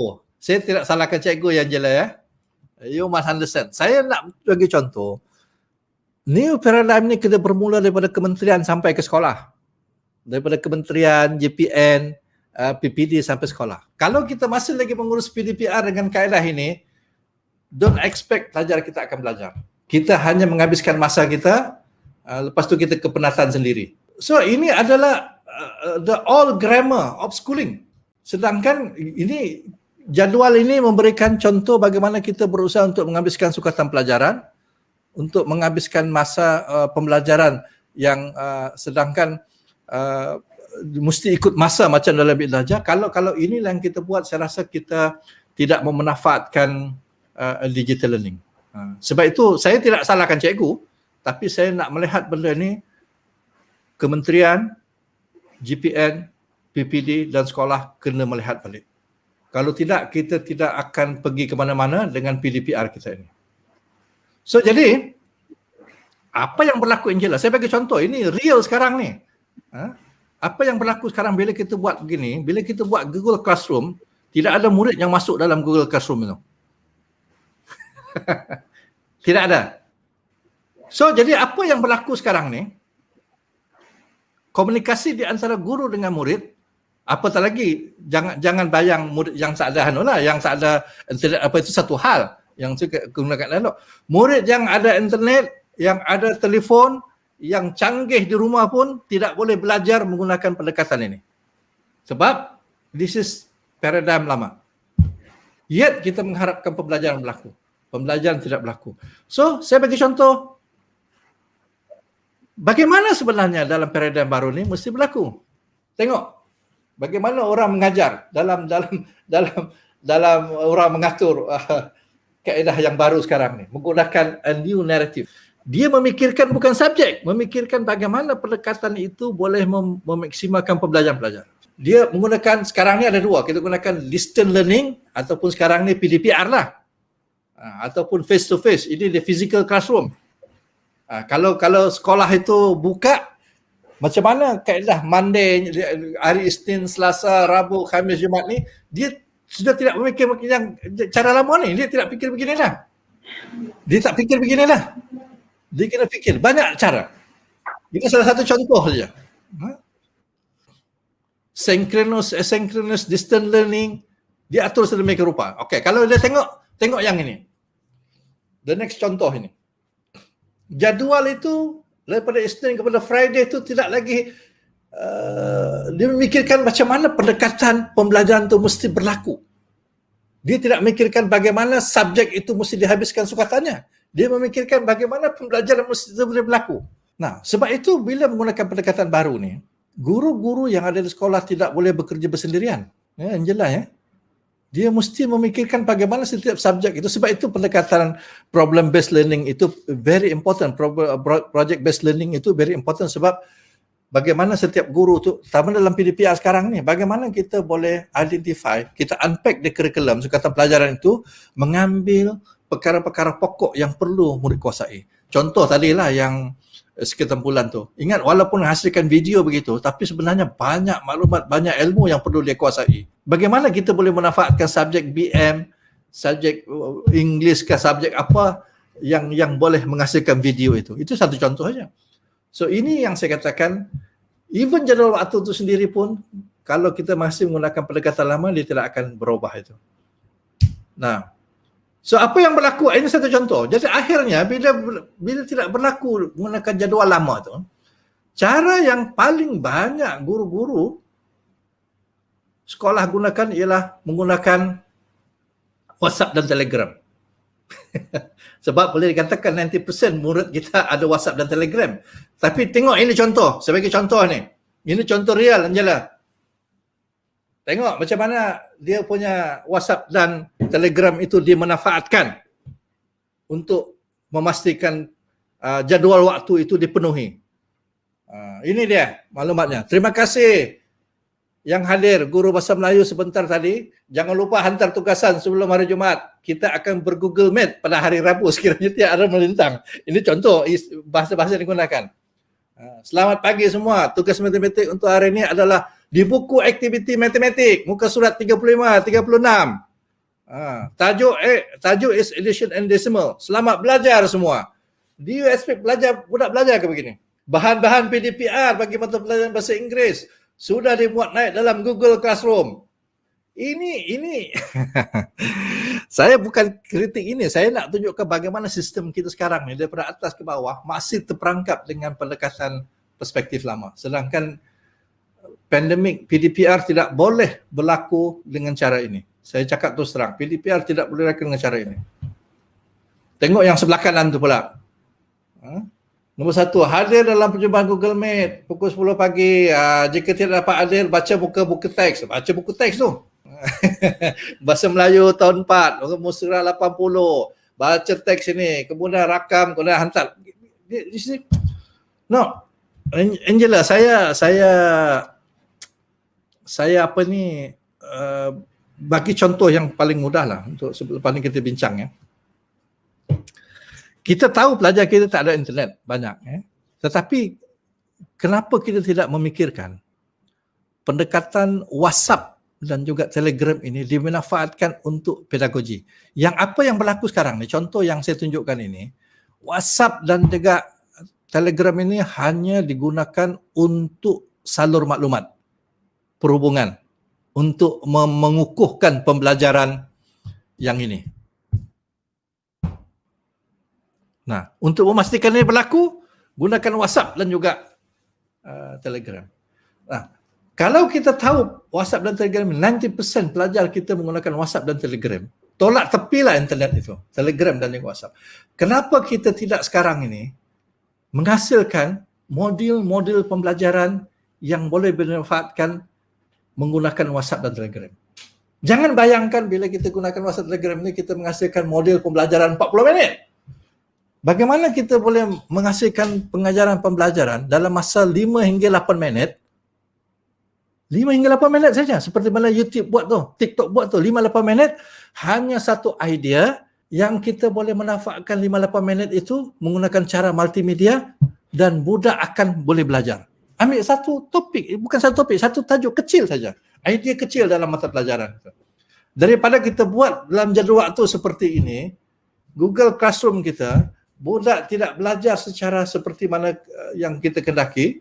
Kita mengharapkan masa kita saja.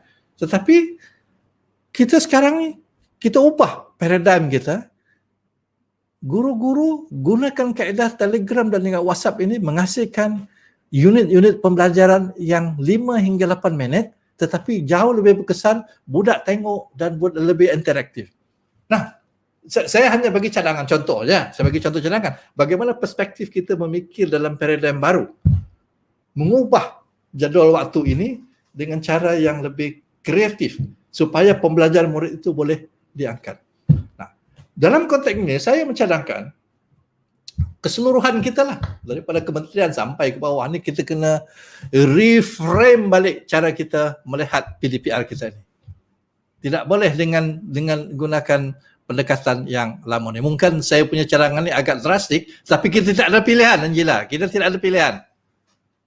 Dan ini memerlukan. Yang ada sekarang saya perhatikan guru-guru kita seluruh Malaysia ni sudah ada yang kreatif, yang terkeluar daripada kaedah pendekatan analog ini. Mereka menggunakan pendekatan memang sudah ada, tapi kita tidak memanfaatkan. Mereka terikat lagi dengan jadual waktu ini.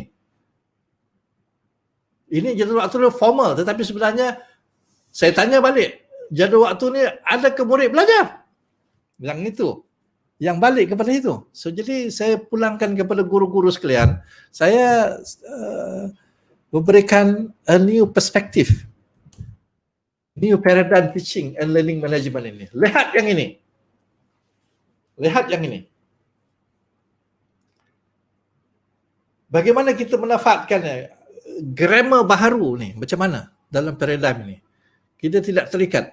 Yang ini yang sebenarnya guru-guru yang ada di luar sana saya ucapkan tahniah. Mereka yang telah terkeluar daripada pendekatan biasa itu. Dan saya rasa kreativiti guru akan banyak berlaku sini. Sebab kita address individual student ya, kita bukan address bilik darjah. So jadi Angela, saya minta maaf lah jika saya agak apa kata orang tu agak concern betul soalan ini. Sebab kalau kita masih lagi menggunakan paradigm lama, kita tidak akan ke mana dengan PDPR kita ni. Dan kita akan kepenatan dan kita akan murid pun semakin jauh daripada pembelajaran. Yang itu yang menjadi kerisauan saya. Dan gap di antara pelajar itu akan semakin luas. Jadi saya tidak mau cakap panjang lagi lah Angela. Saya rasa saya punya message dah sampai lah. Maknanya kena lihat keseluruhan. Saya harap message ini dapat difahami dan dilihat secara yang lebih positif. Mungkin ada pertanyaan, saya jawab pertanyaan lah je dah. Saya dah masa pun dah dekat 4 tadi ni. Okey, terima kasih Angela. Terima kasih Datuk. Mungkin rakan-rakan juga boleh mengutarakan persoalan jika ada dan saya akan membacakan persoalan yang bersesuaian dengan tema kita pada hari ini sahaja ya. Baik, sebelum ada soalan daripada rakan-rakan yang lain, saya ada soalan juga untuk Datuk. UPSR telah dimansuhkan. Saya ingin mengucapkan tahniah kepada Datuk kerana ini adalah salah satu usaha yang Datuk perjuangkan sepanjang dalam KPM. Dan apabila pemansuhan UPSR ini memaksa warga pendidik, ibu bapa sebagai pemegang taruh menukar mindset, tindakan, guru-guru dan amalan di bilik darjah daripada berorientasikan peperiksaan kepada sistem pendidikan berorientasikan perkembangan murid secara holistik. Apa yang Datuk kongsikan sebentar tadi sebenarnya banyak menyentuh tentang perkembangan murid secara holistik yang dapat diukur menggunakan PBD. Jadi saya ingin Datuk mungkin ada pandangan lebih jauh tentang hal ini. Tentang apa tadi Angela? Pada UPSR ya? Ya, pemansuhan UPSR itu sendiri telah mengubah mindset ataupun tindakan, memaksalah mengubah tindakan dan mindset warga pendidik daripada berorientasikan peperiksaan exam oriented kepada growth oriented yang selalu yang sering kali Datuk kongsikan. Jadi mungkin Datuk boleh cakap sedikit tentang situasi ini? Ya, saya punya hasrat pun daripada dulu sebenarnya. Saya bukan anti peperiksaan. Angela, saya bukan anti peperiksaan. Peperiksaan itu is summative. Tetapi apa yang berlaku selama ni ialah orientasi peperiksaan yang diterjemahkan kepada obsession kita yang berlebihan kepada UPSR itu menyebabkan prinsip asas pendidikan itu, pembelajaran murid itu tidak diambil perhatian. Ya. Dan kalau kita tengok di negeri Sabah umpamanya, oleh sebab kita memberikan perhatian yang terlalu besar kepada peperiksaan itu, akhirnya gap pembelajaran, penguasaan pembelajaran antara murid yang semakin melebar. Saya bagi contoh yang paling mudah hari itu, bagaimana bila pencapaian tahap minimum itu tidak diambil kira, pencapaian tahap minimum tidak ambil kira, menyebabkan gap pelajar itu semakin melebar. Sebab kita punya fokus banyak kepada bilangan A. Sedangkan kalau kita tengok, kita punya standard curriculum kita, mesti ingat ya Angela, standard curriculum itu, ataupun curriculum standard itu, sebenarnya bukan standardized pembelajaran murid. Bila kita mengatakan standard curriculum standard itu, kita punya hasrat, kita ada standard prestasi. Standard curriculum kita, standard kandungan, kita ada standard prestasi.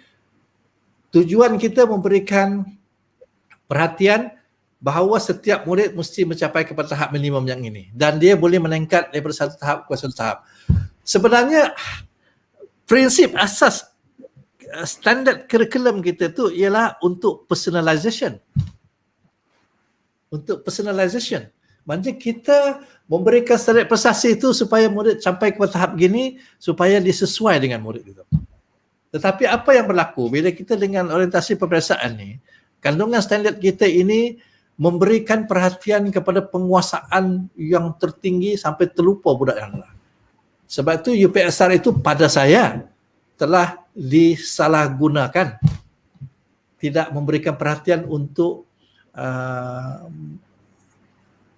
meningkatkan, menumbuhkan potensi budak pelajar kita. Sebab itu saya menekankan sebagai alternatifnya perlu ada apa yang kita panggil sebagai pentadbiran bilik darjah. Pentadbiran bilik darjah ini adalah formatif. Bila formatif, yang ini adalah individual student kita lihat. Tetapi peperiksaan ini dia tidak melihat individual, dia averagekan dia. Sebenarnya penting yang berbentuk normatif ini, kalau kita merancang pendidikan di peringkat policy making, perlu ada yang normatif. Tetapi yang criterion punya ini, yang formatif ni criterion, dia address individual student. Jadi bila kita katakan tidak ada UPSR ini, bukan kerana UPSR itu tidak bagus, tetapi telah disalahgunakan, menyebabkan tertinggal kepada criterion individual student perhatian. Sebab itu pada saya, tidak ada kerugiannya bila tidak ada UPSR ini. Tidak ada kerugiannya sebab kita balik kepada seperti yang saya katakan tadi, pembelajaran individual student atau personalization itu. So insya-Allah benda itu akan mudah dipahami, dan benda ini pun sudah mula dipahami orang sebab kita sudah memberikan penekanan kepada pentadbiran bilik darjah. Pentadbiran bilik darjah itu kira pada dan saya agak gembira jugalah apabila benda itu diberi perhatian balik kepada personal pelajar itu, perkembangan personal pelajaran growth oriented. So dan ini timing tepat dengan berlakunya pandemik ini. Timingnya tepat. Sebab itu saya balik kepada ini Angela, saya balik kepada ini, kita kena di peringkat awal emergency remote learning punya pendekatan itu okey, tapi tak boleh berterusan. Kita kena ada a new paradigm dalam teaching and learning management ini. Dan kalau ini tidak berlaku, 2 tahun, 3 tahun akan datang, masih lagi kita menggunakan old paradigm, saya risau PDPR yang kita, pembelajaran di rumah yang kita ada sekarang ini akan menyebabkan pembelajaran murid itu akan jauh ketinggalan lagi. Sebab itu kita kena cepat-cepat. Macam tadi umpamanya, bagaimana guru-guru kita, saya mencabar guru kita yang ada sekarang ini. Kita tahu sekarang ni telefon 90%, 95% pelajar kita ada telefon, tetapi bagaimana sekarang ni kita boleh design instruction pembelajaran murid itu menggunakan WhatsApp dan juga Telegram itu dalam tempoh masa yang kaedah 8 minit, 5 hingga 8 minit itu kita boleh memberikan pengajaran yang baik kepada anak murid kita. kita chunk, maknanya kita kecilkan unit-unit pembelajaran itu. Jangan fikirkan unit pembelajaran itu dalam masa 40 minit, tapi fikirkan unit pembelajaran itu dalam masa 5 hingga 8 minit. Kalau kita boleh fikirkan begitu, maknanya banyak kita boleh address pelajar-pelajar kita yang tidak ada internet ini. Saya rasa setakat dulu Angela. Terima kasih. Terima kasih Datuk. Datuk telah panjang juga berkongsi tentang pengurusan new paradigm dalam pengurusan pendidikan sebentar tadi. Saya akan bacakan satu soalan di sini daripada guru besar, saya fikir ini adalah Al-Hazmi Abdullah. Cadangan yang baik Datuk, seluruh organisasi perlu memikirkan paradigma baharu. Jangan hanya dibebankan kepada pelaksana untuk memikirkan paradigma baru, harap dapat bantuan daripada orang atas. Okey, mungkin maksud beliau ni pendapat Datuk sendiri.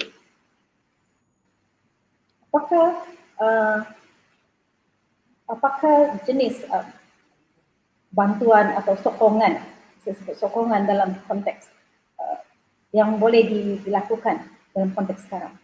Ya. Okey, apa ni Angela, soalan tu bagus dan memang hasrat saya pun petang ini saya berikan antara message ini kepada semua level daripada KPM sampai kepada sekolah. Kita kena memikirkan a new paradigm of teaching and learning management ni, pengurusan message-nya. Tetapi satu pun lah yang kena faham ya Angela, bila saya bagi contoh tentang WhatsApp dan juga Telegram ini, bagaimana guru-guru kita boleh memanfaatkan WhatsApp dan Telegram ini untuk menghasilkan unit-unit pembelajaran yang kecil. Ini tidak perlu tunggu daripada kementerian untuk buat. Guru besar di peringkat sekolah boleh buat sudah dengan guru-guru dia. So, maksud saya, untuk kita memulakan perubahan ini, kita tidak boleh menunggu mandat-mandat daripada atas baru kita nak buat. Kita buat di peringkat kita. Contohnya macam WhatsApp dan Telegram tadi tu. Saya rasa rather than using WhatsApp dan Telegram untuk sampaikan maklumat, tetapi gunakan WhatsApp dan Telegram itu untuk menghasilkan unit-unit pembelajaran. Saya rasa itu tidak perlu tunggu daripada KPM, JPN ataupun PPD. Ini di peringkat sekolah, guru besar dan juga pengetua boleh bersama dengan guru-guru yang merancang benda itu. So yang ini saya maksudkan, jangan tunggu. So maknanya saya hanya berikan ini big picture tentang a new paradigm ini. Tetapi untuk melaksanakannya, of course semua pihak kena berubah. Tetapi untuk memulakan, jangan tunggu orang lain berubah. Kita kena buat di peringkat kita dulu. Sejauh mana yang kita boleh buat. Saya bayangkan kalau umpamanya di peringkat sekolah, guru-guru menghasilkan unit-unit pembelajaran yang boleh itu, saya rasa perubahan akan cepat. Sebab itu, ubah paradigm. Saya ingin kongsi yang ini, Angela. Sebelum saya, soalan ini kena dijawab oleh guru besar, pengetua dan juga guru-guru. Saya mau guru-guru, pengetua, guru besar jawab ni. Untuk kita mengamalkan paradigm baru ni, apa yang perlu kita pastikan berlaku. Sebab itu yang kita mesti keep pembelajaran murid. Contohlah, kita boleh banyak lagi. Pembelajaran murid mesti kita pastikan berlaku. Kita keep happen. Yang kedua, apa yang kita mesti buang? Apa yang kita mesti toss out? Pembelajaran, contoh kalau saya, pembelajaran untuk peperiksaan, out. Tak boleh lah. Apa yang kita give away? Apa yang kita nak store, kita simpan? Pada saya, di antara yang kita kena simpan ni buku teks lah. Kena simpan. Kita gunakan kalau yang baru sekarang buku teks kita. Apa yang kita kena ganti dan apa benda yang kita kena acquire. So ini soalan yang saya serahkan kepada di peringkat sekolah. Guru-guru dan guru besar kena fikirkan untuk kita mengamalkan a new paradigm dalam memastikan. Cabaran saya bagaimana kita nak memastikan PDPR kita ni, pembelajaran dan pengajaran di rumah ini betul-betul berkualiti dengan menggunakan paradigm baru ni. Kalau kita tidak, saya rasa kita back to the square. Kita tidak akan pergi jauh ke mana. Kita akan merintih sesama kita, kepenatan sama-sama kita juga. Wallahu alam, Angela. So saya agak keras sikit petang ni ya. Minta maaf lah. Satu perkongsian yang sangat baik Datuk sebenarnya. Memang betul apa yang Datuk katakan juga. Sebenarnya sumber kita sangat banyak. Tapi tinggal lagi bagaimana menggunakan sumber itu. Contohnya pada suatu masa dahulu kita mengenali One Bestarinet, Frog BLE, dan kini beralih kepada DELIMA KPM atau Digital Educational Learning Initiative Malaysia yang diperkenalkan. Sumber banyak, tapi bagaimana menggunakan sumber itu dan kreativiti guru dan juga warga pendidik, juga kepimpinan di mana jua berada perlu adalah sangat dituntut dalam melaksanakan tanggungjawab pada tempatnya. Ya, betul. Tajuk perbincangan kita hari ini adalah ICT, PDP dan masa depan. Pastikan soalan-soalan rakan-rakan itu adalah berkisar tentang tajuk yang telah diberikan. Jika tidak ada soalan, saya ada soalan Datuk.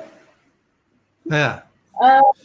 PPPM 2013 hingga 2025 menyebut 11 anjakan dan anjakan yang ketujuh adalah memanfaatkan ICT bagi meningkatkan kualiti pembelajaran di Malaysia. Pandangan Datuk sepanjang berada di KPM dan juga sekarang setelah di luar KPM, adakah Malaysia telah berada di landasan yang sepatutnya?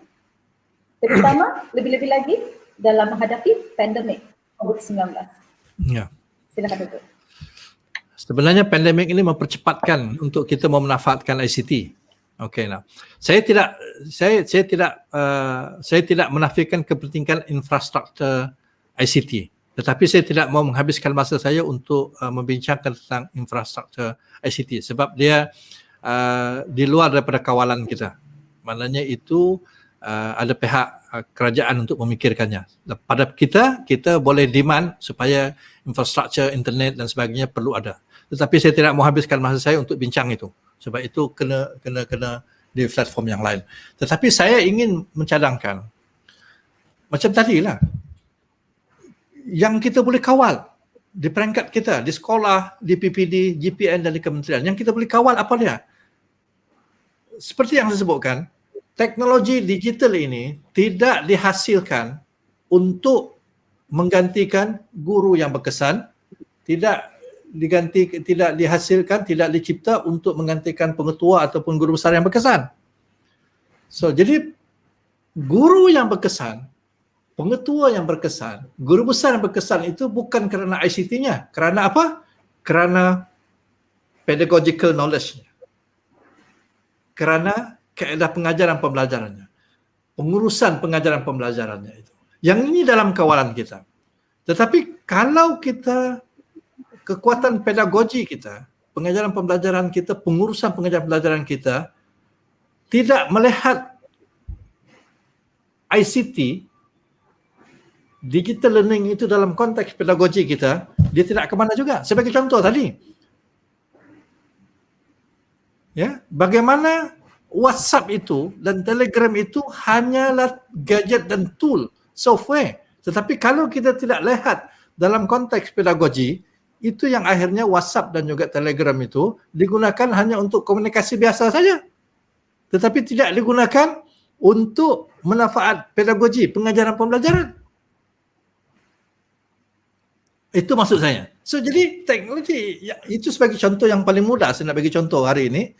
Bagaimana teknologi digital, teknologi yang ada sekarang ni perlu dilihat dalam konteks pengajaran pembelajaran, pengurusannya. Kalau tidak, kita tidak boleh manfaatkan. Sebab itu akhirnya paradigm baru ini ialah melihat balik kepada yang tadi lah, yang saya sebut tadi ni.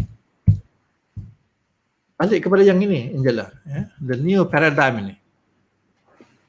Dia tidak boleh lagi menggunakan dalam grammar kaedah lama. Pengurusan pengajaran pembelajaran itu tidak boleh lagi dilihat dalam konteks yang lama. Dalam 40 minit, dalam 20 minit, dalam 30 minit, dalam satu waktu, dua waktu, daripada pukul 7.30 pagi sampai pukul... Dia tak boleh dipikir begitulah. Yang itu dia sudah hampir tidak sesuai lagi dalam konteks pengurusan pengajaran pembelajaran yang baru yang sekarang. Yang ini dia paradigm ini. So jadi bagaimana kita nak merubah keseluruhan kita punya pengurusan pengajaran pembelajaran dalam konteks learning time, learning space dan learning experience yang saya cadangkan ini. Dan ini memerlukan satu wacana pemikiran, perbincangan di peringkat sekolah, di peringkat PPD, di peringkat JPN dan juga even di peringkat kementerian. Kalau perlu ada perubahan polisi, kena buat perubahan polisi. Kalau ada perlu perubahan pendekatan, perlu pendekatan. Kita tidak boleh lagi guna Allahu Akbar. Tidak boleh lagi terikat dengan yang ini. Yang ini.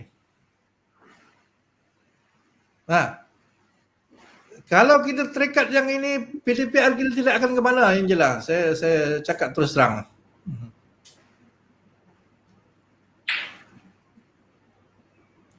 Jadi istilah saya rasa saya dah sampaikan mesej saya pada petang ini, Angela. Ya, betul. Harap dapat difahami lah. Ya, terima kasih atas penerangan yang sangat panjang lebar daripada Datuk itu tadi. Mahu atau tidak kita sebenarnya jika mahu terus relevan dalam dunia pendidikan, perlu upgrade diri seperti yang Datuk katakan tadi, terutama dalam dunia digitalisasi dalam menghadapi pelajar-pelajar atau murid-murid digital native. Soalan terakhir saya pada Datuk. Mungkin soalan ini adalah agak pribadi sedikit dan masa sudah menunjukkan jam 4:03. Okey. Sebelum berakhir, satu soalan. Datuk pernah menjadi guru biasa, pengetua, PPD dan jawatan-jawatan lain sehinggalah menjadi ketua pengarah KPM itu sendiri. Mungkin saya boleh katakan Datuk telah melalui pelbagai fasa dalam dunia pendidikan Indonesia. Di manakah tahap kepuasan maksimum Datuk dalam kerjaya dalam pendidikan? Tahap kepuasan maksimum Datuk dalam kerjaya. Oh. Maksimum, ya. Dalam pelbagai level itu ya? Iya. Okey. Kepuasan maksimum yang bukan maksimum lah, optimum lah. Optimum yang saya rasa apabila bila berada real kepada murid itu di sekolah. Sebab perubahan itu, ingat ya, perubahan dalam pendidikan ni Angela hanya berlaku jika sekiranya perubahan dalam pengajaran pembelajaran berlaku. Perubahan pengajaran dalam pembelajaran berlaku bila dia memberi kesan kepada perubahan anak murid. Dan the gratification ataupun kepuasan itu cepat diperolehi apabila kita melihat anak murid kita berubah selepas pengajaran kita. Jadi KPPM ni lambat. Jadi KPPM itu lambat perubahan itu sebab dia mengambil masa. Tapi jadi guru, gratification, the instant gratification itu berlaku depan mata kita. Sebab itu sebenarnya optimization of gratification, kepuasan itu apabila kita berada di depan anak murid kita. Sebab perubahan itu nampak depan mata kita. Jadi KPPM itu jauh. Sampai saya pencen, saya tak nampak lagi. Okey, satu perkongsian secara peribadi yang sangat menarik ya. Kita bertua mendengar pengalaman yang dikongsikan kerana tidak ramai insan yang berpeluang melalui fasa-fasa seperti ini. Tentunya satu dalam ribuan.